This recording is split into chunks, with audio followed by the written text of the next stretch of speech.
Hi world, it's your boy Hood, man. I ain't hollered at y'all in a minute on that thing. Last time I was talking to y'all every day, it was fucking freezing outside in Chicago where I live. Now it's 90 fucking degrees every day. So you can pretty much say I took off a nice little time frame. In the meantime, I got smarter, I got harder, I got doper, I got colder. And I've been back on my film making shit. I love that thing. That's what I do. Got my cams on deck. I just been chilling, man, playing my music, living my life, man. Update y'all about my life because I just been sitting back today with Lollapalooza in Chicago. Music affects millions of people, and I sell my product to every goddamn person that's gonna buy one. We're always just like a little crew, about 5, 6 guys. Sometimes it just be 3 or 4, and we just be downtown killing the game. And I like it because it's a new world. That's what filmmakers do. We introduce ourselves to new world. Get to know the people. Get the people to know you. Get the people to trust you. And then hopefully they'll be comfortable enough to be in front of the camera and talk about their life and their point of view and their experience on this planet. But first, you got to be able to do the work.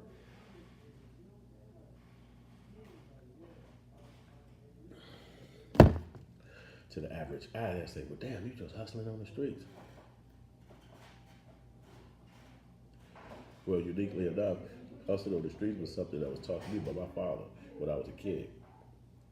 And he was basically a hustler on the streets. That's what he did for a living. And I remember me and my brothers and sisters growing up saying, man, I wish I'd get a job. It's embarrassing how your daddy hustled on the streets. So that was shit, 8, 9, 10 years old, 1983, 81. Sure, a lot of y'all probably would be born back then. And some of y'all weren't. But my father had us hustling in an area called Jewtown, which is a place where centuries of people, well, yeah, I guess centuries of people have been selling. Our grandfather's house was on that street, Halsted Street in Chicago. You could see an actual house on a TV show they had called Hill Street Blues. The house in the daytime, in the opening credits, you could see the house. They rolled past the house with police cars. So when I stopped selling for a minute, because I had actually stopped filmmaking for a minute, because I've been filmmaking for like maybe about 15 years straight back, non-stop. Never stopped. Every year, there was no cameras, there was no equipment, there was no Facebook, there was no YouTube, there was none of that shit. And so I just was basically doing what I love to do. And I listen to hip hop and I listen to jazz music. But I stopped and I produced some projects that I could sell to everybody, anybody, no matter who you were. One of them hit. One of them hit. One of the ancillary products hit, and it's been a great thing. And so for a thing like Lollapalooza to come around, it's great because there's just so many people out there. It's fast paced. Whew, man. Basically, I should have took a shower when I got back in, and I've been suffering ever since. But it's a real stuffy hot day, and I'm my little niece over here, so I can't take a shower till she get out, till she go.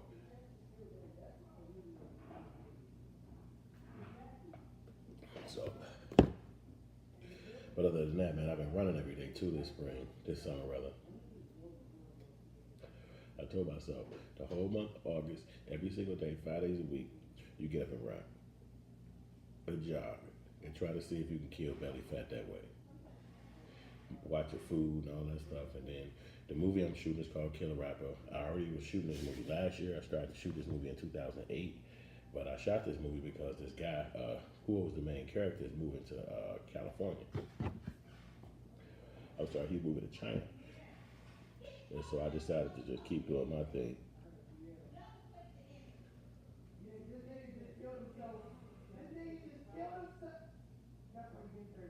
I'm looking at the pretty ladies on Instagram.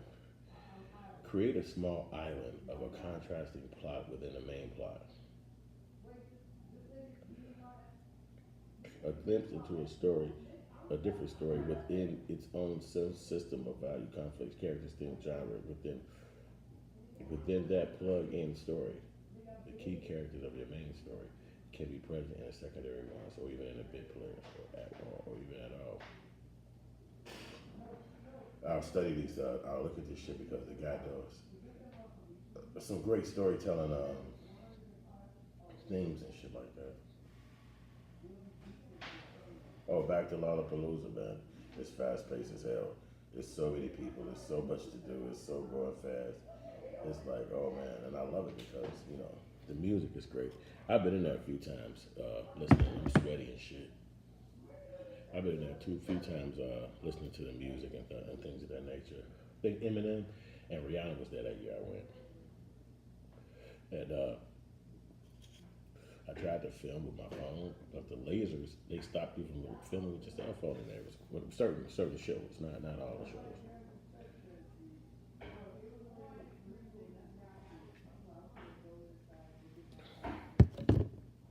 But they stretched it to a 4 day show. So, whew.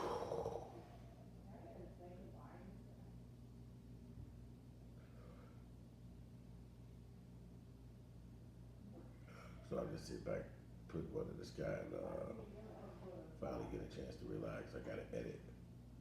We did a great little thing yesterday with the Pew Pritzker Law School at Northwestern University in Chicago. They wanted me in the act that I signed, two acts that I managed to actually perform in. It was awesome. Look at that cinematic view you got of that ceiling. That's showing you cinema right there. By showing that, you can see that this person is thinking of ways to escape. Those pipes can be escape routes. It also shows lines, straight lines going down in angles almost, diagonal lines almost, because they go into the Z space a little bit. But me talking crap like that, I'm just chilling. I want to get to talk more shit on YouTube and get to know YouTube more. That's important. So,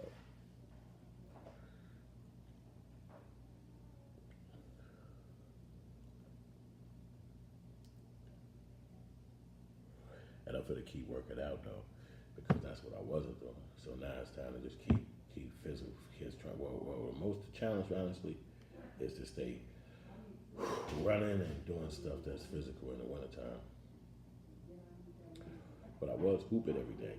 I just kind of slowed down because the Lollapalooza was getting so close. I kind of tightened up. So I think I'm gonna try to shoot at least 5 more days in August. I hope I can get that in. Because in September, pretty much in Chi-Town, hooping every day is over. Most parks have kids in them and playing in the indoor parks. I'm not really so much an indoor hooper. Not saying that that's a bad thing, and I'm like that. I just love the open air. I don't know why. There's something about the sun beaming down on me when I hoop it. I just think that shit feels so fucking good. Especially if you got like a water fountain or a little, some kind of sprinkler or something like that close by where you can run in there if you get overheated. And I ain't talking about staying in the heat where you pass out. I'm talking about just being out there for a good hour, running. You know what I'm saying? Stretching, getting your man. I can't explain it. It's just something that the sun do. It's just different. But I do know the concrete can fuck your knees up. It. Don't get me wrong.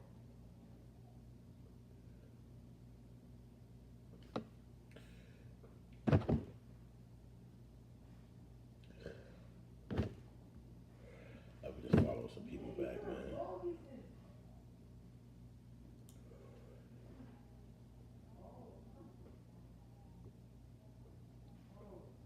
I'm just trying to follow some niggas back. Trying to be on some music shit. Trying to be on my thing. So, man, if you ever come to the thing, you'll see me and some of the guys.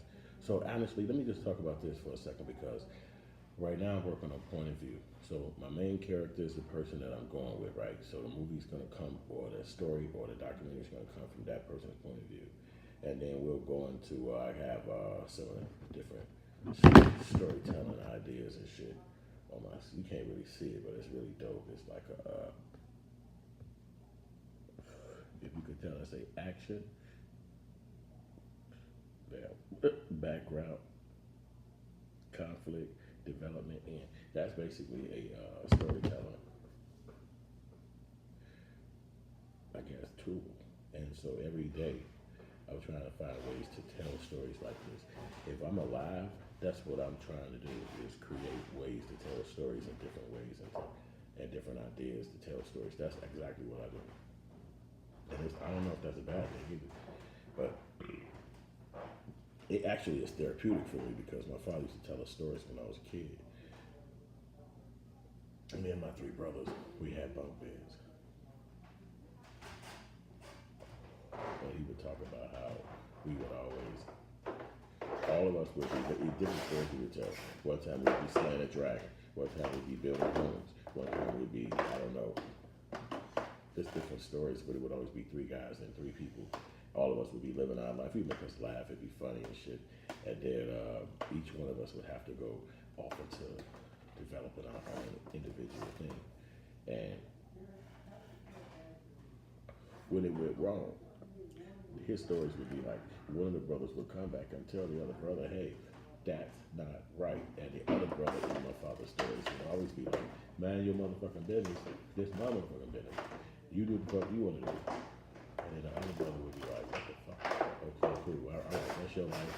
And then you got to, and then when you get back to his life, if it fell through, then you could be like, well, damn, bro, I can't. You could be like, well, shit, I can't do nothing for you because you did your thing and it didn't work out, and I got to keep going on in my life. And it would just be these stories that my man was telling us. So that was like when I was a little bitty ass kid. I just never forget that.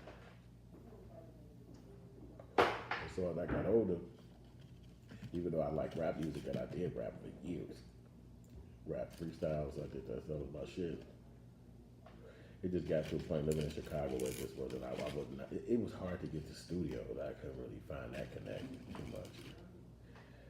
So I just kind of like drifted away and went to filmmaking. And the storytelling thing was like the backbone of my career as a filmmaker. Like that's what it is, the storytelling part. So I'm always trying to think of stories to tell. And I haven't been working as hard as I wanted to, but I've been going through the ups and downs because my older brother passed on a few years ago. It's actually been about 11 years now.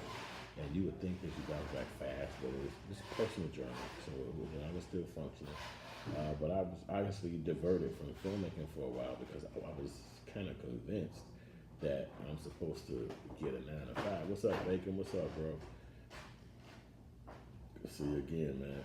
And when it took me time to get to know myself again and get to know filmmaking again and get to know who I was as a person and as an artist, and then I realized that that is who I am. I am just a person that just do art. I'm not meant to be at somebody's job sitting. That's hard to explain to people and accept because you see everybody get jobs and you see everybody work at 9 to 5. You're like, well, what the fuck? This can't work for me. And so I just had to embrace that. And by selling my products that I already made over the years to basic tourists, that allowed me to talk about me, to make people laugh, to get to know people from all over the planet. I mean, come on, could you imagine a dude from the south side of Chicago meeting somebody from Croatia, meeting somebody from Italy, meeting somebody from Finland, Switzerland, Sweden, you name it, Scandinavia. I mean, what this guy tell me? El Salvador. I mean, come on, Colombia, you name it, Brazil, South Africa, every edge of the corner of the world, they come to Chicago. Now, this is something I didn't know. As an artist, I'm just in Chicago, I'm filming. I want to make it out of the hood and all this shit. But when I went downtown in Chicago, I would just go for long walks. It was nothing about. I sold down there years ago, because my father used to have us out there selling stuff. Like when the Bears won the Super Bowl in 1986, I was like 12. My man had us grab all the stuff, and we went downtown. It was snowing. We went downtown and sold Bear shit because they won. He had the shit, and it was a funny thing. In the Philippines, because they love bacon too. Ha ha ha! Now that's dope, bro. That's dope, bro. Yeah, I think I saw your Facebook post or something. You sent Messenger or something. Now, I ain't the dopest on these computers. I'm not sure if this was you, man. This not.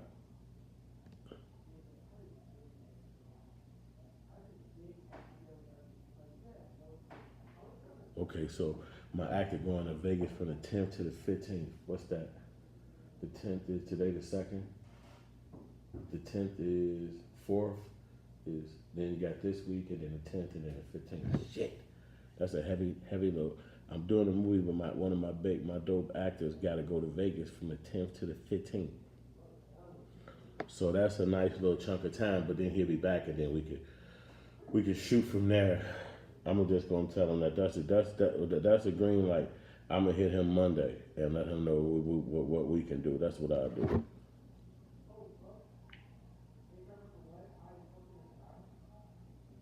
My fault, bro. Because I'm in the app. I wanted to see if this was you that sent me some message on here. I thought it was. I just saw it today.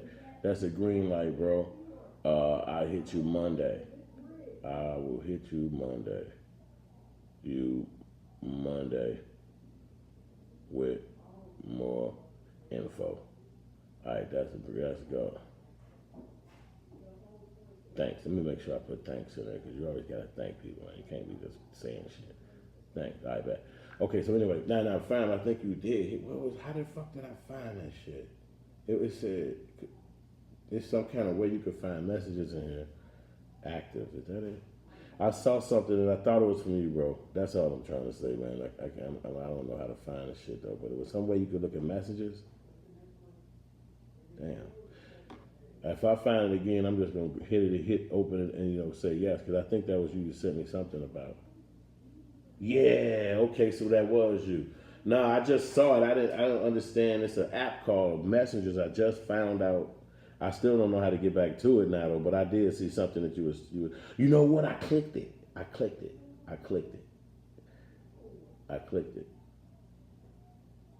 This is it. There was some kind of click breakfast battles, nutrient dense food on the go. There's something like that. Fake foods. And maybe this somebody else. Yeah, this might be somebody else stuff. Yeah. Well, anyway, yeah, man, good hollering at you, brother, because you my only follower and fan, and that's dope, man. It's good to hear you, good to holler at you, man. I was just sitting back trying to get used to talking again online, because last time I was doing this, it was fucking freezing, ice cold. You couldn't even go outside Chicago. Now it's like 90 fucking degrees every day. So it's like I kind of got a little distance from chatting on to the people, but I understand the importance of YouTube and the importance of this for your brand, and just to get people to know who you are as a person. You know what I'm saying? And because that's all we are at the end of all these computers. We just people. You know what I'm saying? And for reading 8 to 20 minutes of video, if you have some free time, it's the rules and instructions if you want. All right, well, just resend that back to me, man. How legit is that, bro? See, because I see all these people, man. Anyone you know can do it too.